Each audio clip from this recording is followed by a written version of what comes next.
Racers Marshal Pruett. We are here with John Ewert, who is in charge of communications at Road America, in charge of mirth and fun and acquisition of amazing beers. But we're not here to speak about any of those specific items.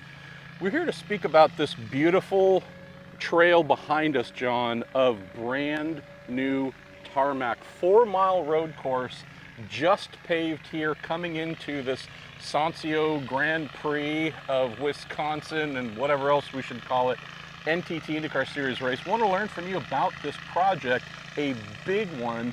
Tell us about this kind of start to finish, getting it ready to go racing this weekend. We've been working with Northeast Asphalt and the Walbeck Group for almost 15 plus years.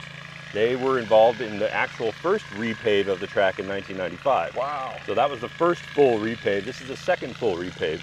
Over 2.5 years of data research, 7,000 data points, some of them buried beneath the surface, some of them topographical, some of them drone surveys. But actually they came in 2.5 years prior to October 3rd, 2022, and had all of that data to put the track back exactly as they found it. They started the initial grind on October 3rd, and then they actually finished right around November 3rd. So almost exactly a month, they nailed it. They put the track back exactly as it appears, and it's incredible right now. Not only is it beautiful, but it's fast as you would expect. Yes. Last week we had IndyCars, Indy NXT drivers here as well, testing only on their primary tires from Firestone, right? So we've yet to see what the beastly alternates can do, but 4 to 5 seconds faster. Oh, easily. Come on. Easily. We had the motorcycles here from Moto America a couple weeks ago. They had about 3 seconds better time. So we're looking definitely for 4 to 5 seconds. I mean, it's incredible. What we did with the surface with the Walbeck Group is what they call fancy asphalt. Fancy asphalt? Exactly. It's called an asphalt polymer mix. So it actually moves and adjusts to the G-loads that are being brought on. It still is porous, so it does accept water, but there's a parabolic crown to allow for drainage as well. Andy Pilgrim was here for testing as well. He says it's incredibly smooth, almost like a pool table. He didn't want to scare anybody by saying glass, but he says it's incredible. So we're really proud of that. We're really proud that everything was put back the way it was. Teams are going to have to throw their data books essentially out the window and see what they can gather during practice and qualifying to actually make it for race day. Because when you think about braking points, when you think about little nuances, little bumps or something that a driver feels coming down 4 into 5, those are gone. So now they're going to have to reestablish all of that muscle memory all over again. This might be the weekend of the sad Scotsman. Could Dario be. Franchitti, lap record holder in IndyCar, what is it, a 1:39.8, I believe. Last year's pole, Alexander Rossi, a 44.8. So right around that window where if you take that speed improvement and apply it come qualifying on those Firestone alternates, we could be in new lap record territory. What do we need to get Dario? Is it some beer? Is it some wine? What do we need? Definitely some bandages for his fingernails. He might be chewing those down to the nub, I'm sure, with the way these cars are moving, and it's just going to be incredible to see. So big, super professional paving effort, and it's great.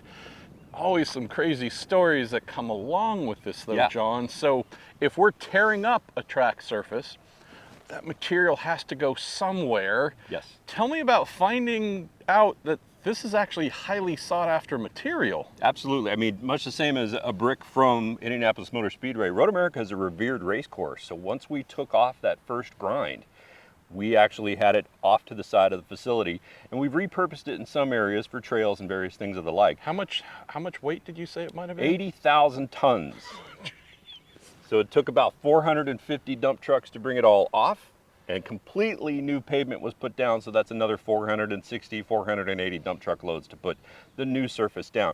But when we had that grind, we actually had fans wanting to come in with screwdrivers and Ziploc bags and fill up, you know, some of the original surface. We even had some interesting calls of some people who had relatives who have passed on, who love Road America. It's their most favorite place on earth, and wanted to possibly spread some ashes before the new surface was put down. So it was pretty incredible. I mean, legally we can't do that, you know, but it was it was endearing to hear these calls and the attachment that people have to Road America. Cores as well, Cores right? We've as well. seen Doug Bowles, president of the Indianapolis Motor Speedway, every now and then they'll do core samples to see how the various layers are settling and such. And so just a photo of one single core exploded on social media.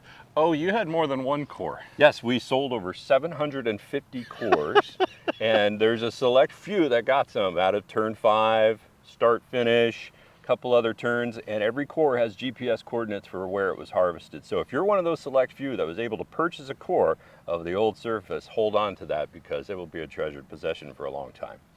Tell me about funding and financing this. I'd like to believe the profits are so massive from selling bratwursts and whatnot that it was all done that way, but there's a really important and valuable group of folks, whether it's the Board of Governors who are looking after steering the circuit, but how did the money get raised to do this? Because I know that was a pretty important thing too. We have a capital improvement plan. This plan was over 7 years in the making. So what you think about it is we knew we needed to do this.